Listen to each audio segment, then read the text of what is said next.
I want to talk about another thing here. How would mass deportation of migrants under Trump actually work?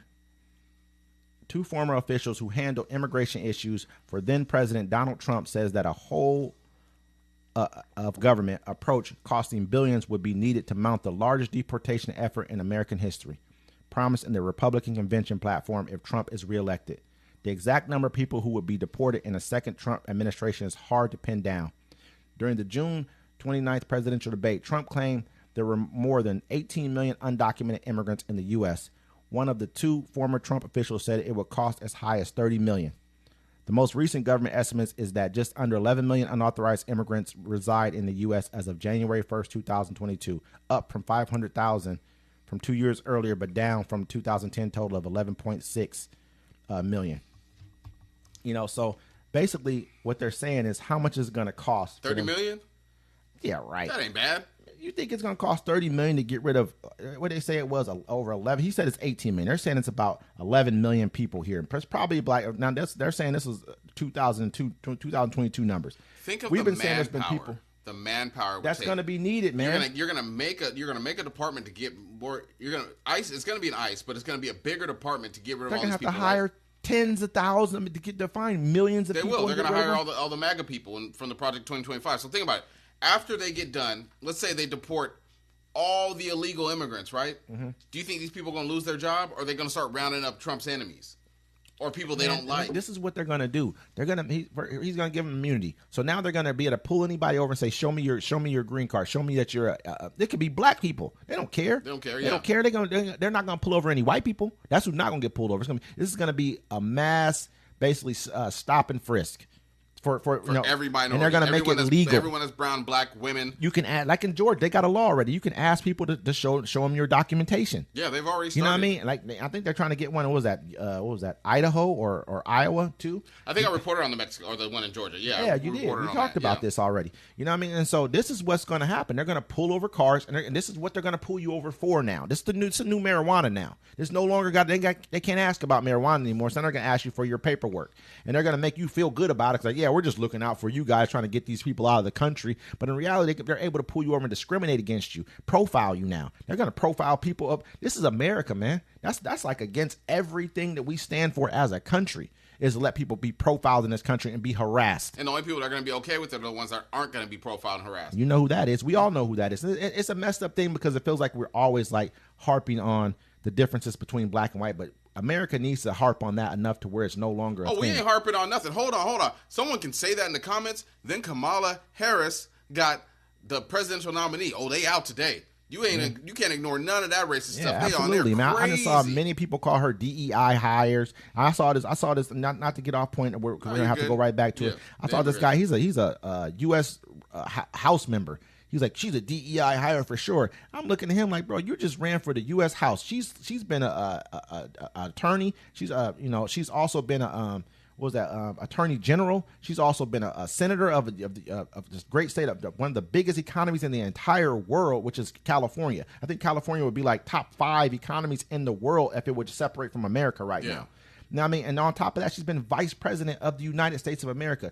Your little measly U.S. House seat is nothing in comparison to what she's got going on. But that's the whole thing. It's like, if you can make the poorest one, what they say, you make the poorest white dude think he's better than the richest black dude. Yep, he has something. Johnson. It's a jealousy thing, though. But I mean, like, there's other laws. I want to add something onto that too. So you're talking about the immigrants, and then it's kind of like with the Hunter Biden case, but it's the same thing. It's Boosie Badass. Mm-hmm. He said, I'm on vacation with my family, and my lawyer calls me saying the federal prosecutor wants to indict him again for the same charge and add a charge that he was on a drug attack around the time he had the firearm.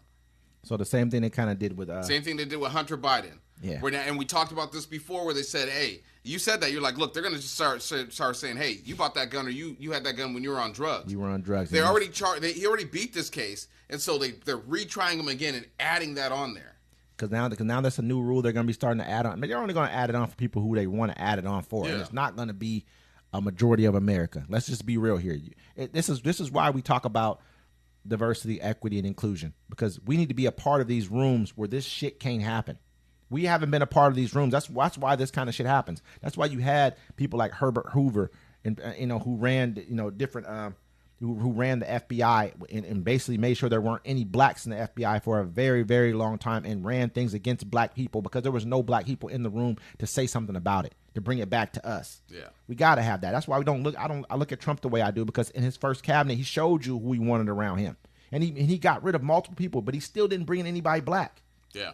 You know what I mean? It was just Ben Carson back there looking confused. And he had Omarosa or somebody, I think, working for him at one time. She was on his TV show. Where's she at now, though? I'm not knocking Omarosa. I'm just saying this is who he chose. He didn't go get the best and the brightest. He didn't even try to. You know what I mean? He really didn't get the best of the brightest anyways. Like, it's just, I mean, to me, man, like I said, that with that whole thing with Boosie, man, that right there is exactly how this is going to start playing out for a lot of people. They're going to they're going to be able to dig in and say this about anything. This is why now that you have like marijuana, where laws where they can go and they keep your phone number. They can go find out how much weed, and weed's legal. But now you're under the throes of drug addiction. But I need my discounts. But they should do it for alcohol too. I remember, like I told you, I said that before. They did it to a man. They did it to a man at Safeway. Because he slipped on the floor was wet. They had no sign. He slipped and fell. Mm-hmm. He sued Safeway, and they figured out that from him using his phone number on there that he had bought alcohol before. So they said they claimed he was drunk, and he lost the lawsuit. Wow, man. Yeah. I mean, that was years ago too. We got to kind of. It's just like, man, these two subjects are just crazy because, I mean, like we said, with the deportation deal, and I know we're mixing them up a little bit, but I think we need to really take that serious, man. Yeah, no, because I always say this, man. Look, once they get done deporting all the illegals, they're going to keep that agency's not going away. No, they're just going to repurpose it. Now they're going to harass us. Yep. You know what I'm saying? And it's exactly what they. I mean, they have already showed you that with just when they started slave catchers, yeah. And they transformed them into the police.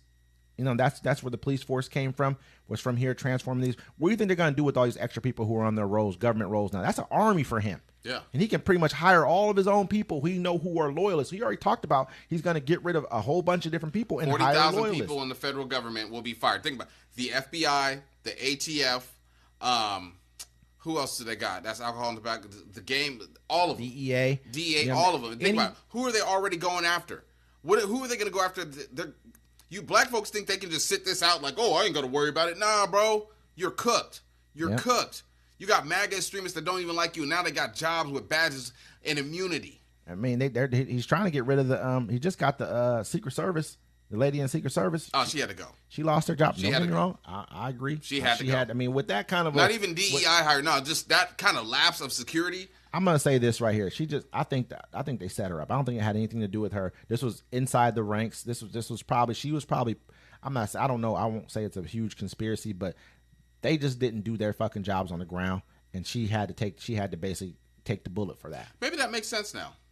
Maybe because Trump was doing the Project 2025, and all those agency people looked like, hey, we all about to lose our jobs. You know what I'm saying? Mm-hmm. Be like, no, maybe he needs to lose his job. I mean, because it's a conspiracy. That's a conspiracy. It's a conspiracy I just created now. She definitely needed to lose her damn job. Yeah, man. She had to get I knew that when they she first tried to make up. There was no excuse for that shit. Yeah. I mean, we haven't had an attempt on a president. I don't even know since how far. And he's trying to talk about this They've never gotten that close. Yeah, I mean, but what I'm saying though is like, you remember the black lady drove all the way from Philly with a diaper on? And she crashed into the White House barrier trying to kill Obama. That's different. You know, I know what you mean, though. No, that's dedication. A person getting a shot off at the president. I mean, you thinking that's not even going to happen? It's not even supposed to happen. With all the kind of stuff we have she now, had to like go. you know what I mean? I don't care what nobody felt, but she should have got grilled and resigned. It didn't matter if it was a man, woman, or child. You know what I'm saying? They had to get the hell up out of there. I was surprised that she didn't just resign immediately. Yeah, you should have fell on your sword immediately. That's your fault. That's your fault. Like, you're the head of the. It's crazy. You're man. the head of the Secret Service, and you let something happen to the former president. No matter who he is. No matter who he is. Even if we all don't like him. Even if we don't like him. We don't like him. But at the same time, you can't let nothing happen to the president. That reflects on us as a nation. That reflects on who we are, how strong we are, and how, you know, and where the holes are in our defense. You can never. I don't want the rest of the world to see cracks in our armor. And Joe Biden, he was a crack in the armor at the end of the day. He was just too old. But he did his best. I like the fact that he made it this far. But letting an open shot, he should have been dead. Truth of the matter is, Trump should have been dead. If this was a bullet and everything else was what it was supposed to be, he should have been dead, man. There's just no other way around that. That's not saying me, I wish him to be dead. I don't. I never have. That ain't got nothing to do with it. I'm just saying, man, for that person to get that type of a shot, this dude said, but anyway.